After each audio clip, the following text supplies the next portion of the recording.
Pakistani cricket fans के लिए एक बुरी खबर है और एक बहुत बड़ी अच्छी खबर है। बुरी खबर यह है कि नसीम शाह जो कि कंधे की इंजरी की वजह से वर्ल्ड कप से रूल्ड आउट हो चुके हैं, और अच्छी खबर यह है कि मोहम्मद आमिर जो हैं उनकी आवाज़ें काफ़ी उठती हुई हमें नज़र आ रही हैं और मोहम्मद आमिर की जो है वो टीम में एंट्री हो सकती है नसीम शाह की जगह। तो भैया इसके पीछे क्या रीज़न है? रीज़न ये हमें नज़र आ रहा है कि मिकी आर्थर आज से 1-2 माह पहले भी इस बात को कह चुके हैं कि मोहम्मद आमिर जो है वो दुनिया के खतरनाक 3 गेंदबाजों में से एक है। और दूसरा रीज़न ये है कि पाकिस्तान के जितना भी सोशल मीडिया है उस पर अब ट्रेंड जो चल रहा है वो मोहम्मद आमिर का चल रहा है। और देखते हैं कि मोहम्मद आमिर की एंट्री हो पाती है या नहीं हो पाती। मिकी आर्थर ये बात भी कह चुके हैं कि अगर इंग्लैंड के बेन स्टोक्स वो इंटरनेशनल टीम में वापसी आ सकते हैं रिटायरमेंट लेकर, तो मोहम्मद आमिर क्यों नहीं आ सकते। और दूसरी बड़ी बात हम आपको बताते चलें कि इमाद वसीम और सरफराज अहमद की भी टीम में एंट्री हो सकती है।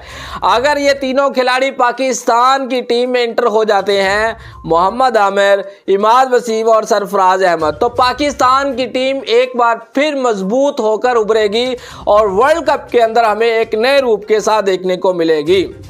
जहां पर दुनिया के पास एक लेफ्ट आर्म स्पिनर है, वहां पर पाकिस्तान के पास 2 लेफ्ट आर्म स्पिनर होंगे। और पाकिस्तान का जो खला अभी हमें नजर आ रहा है, मोहम्मद आमिर वो ऐसे गेंदबाज हैं जो इस खला को पूरा कर सकते हैं। अगर आप मेरी इस बात से मुत्फिक हैं तो मोहम्मद आमिर के लिए नीचे कमेंट बॉक्स में एक कमेंट आप लोगों ने जरूर छोड़ देना है, क्योंकि मोहम्मद आमिर के बारे में काफी ज्यादा ट्रेंड चलाया जा रहा है कि मोहम्मद आमिर को टीम में वापस लेकर आओ।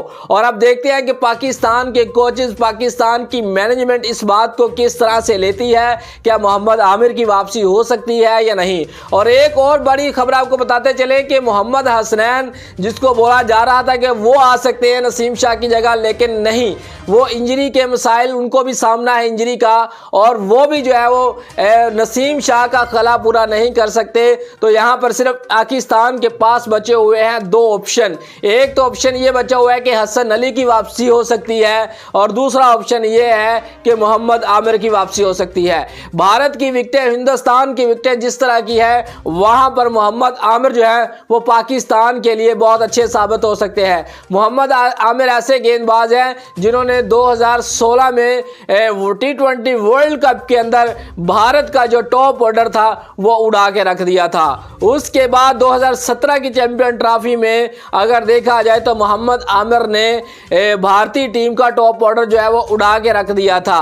तो मोहम्मद आमिर जो है वो भारत के लिए हमेशा ही खतरा पैदा हुए हैं, और भारत के अंदर भी मोहम्मद आमिर की काफ़ी ज़्यादा फैन फॉलोइंग है। और मैं भी मोहम्मद आमिर को ही बहुत ही ज़्यादा लाइक करता हूँ, क्योंकि मोहम्मद आमिर ने माजी में जो प्रदर्शन दिखाया है अभी तक जो पाकिस्तान के गेंदबाजों में से कोई नहीं दिखा पाया, वसीम अकरम और वकार यूनुस के बाद।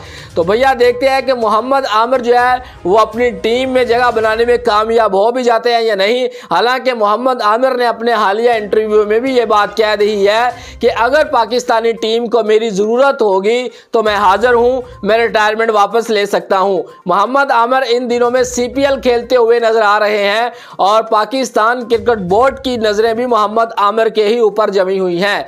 तो पाकिस्तानी फैंस भी इस बात को लेकर काफ़ी ज़्यादा जो है वो टॉप ट्रेंड बना रहे हैं मोहम्मद आमिर के बारे में कि मोहम्मद आमिर को टीम में लेकर आओ, वो नसीम शाह का खला पूरा कर सकते हैं। तो बड़ी उम्मीद की जा रही है कि मोहम्मद आमिर जो है वो टीम में वापसी कर सकते हैं और दूसरी टीमों के लिए खतरा पैदा कर सकते हैं। इमाद वसीम के बारे में हम आपको बताते चले कि नवाज या शादाब खान में से किसी एक को ड्रॉप कर दिया जाएगा और उसकी जगह पर इमाद वसीम आ सकते हैं। और इमाद वसीम ने भी पिछले 3-4 सालों में अगर देखा जाए तो बड़ा अच्छा प्रदर्शन दिखाया अपनी टीम के लिए।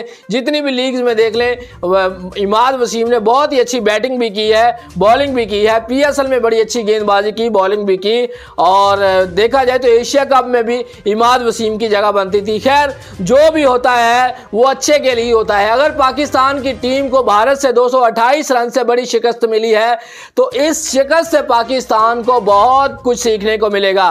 कभी कभी ये होता है कि आप जीतते जाते हैं, जीतते जाते हैं, जीतते जाते हैं, जब कोई फाइनल मुकाबला होता है उसमें आपकी टीम चौक कर जाती है। तो मैं तो इस चीज को लेकर मानता हूं कि पाकिस्तान को जो हार मिली है उसमें पाकिस्तान के लिए अच्छा भी हुआ है कि पाकिस्तान के जो खिलाड़ी अपने आप को बाबर आजम जो कहते हैं कि सुपरस्टार समझ रहे थे, तो ओवर कॉन्फिडेंस हो चुके थे, उनको जो है वो अब थोड़ा सा देखकर खेलना होगा, अच्छा प्रदर्शन दिखाना होगा।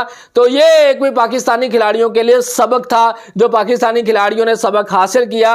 और पाकिस्तान की जितनी भी फैंस हैं वो पाकिस्तान की क्रिकेट टीम को अगर देखा जाए तो भरपूर सपोर्ट करते हुए नजर आ रहे हैं। अगर यहां पर हिंदुस्तान की टीम होती तो आपको पता ही है कि हिंदुस्तान के फैंस क्या करते हैं।